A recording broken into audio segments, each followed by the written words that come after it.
Herkese iyi günler arkadaşlar. Kanalımıza hoş geldiniz.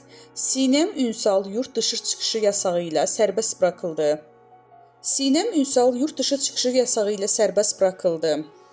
Gözaltı kararı verilen ve ifade vermek üzere Mardin'den İstanbul'a gelen Sinem Ünsal, işlemelerin ardından yurt dışı çıkışı yasağı şeklinde adli kontrol şartlarıyla serbest bırakıldı.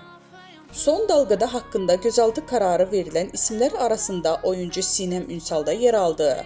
Ünsal ifadesinin ardından yurt dışı çıkış yasağı ile serbest bırakıldı. Ünsal süreçle ilgili yaptığı açıklamada adımın böyle bir konuyla anılmasından dolayı çok derecede üzgünüm ancak gerçeklerin ortaya çıkacağına inanıyorum ifadelerini kullanmış ve en kısa sürede ifade vermeye gideceğim söylemişti. Reytingler rekoru kıran Uzak Şehir dizisinde aile karakterine hayat veren Sinem Ünsal da çekimler için bulunduğu Mardin'den ifade vermek üzere İstanbul'a geldi.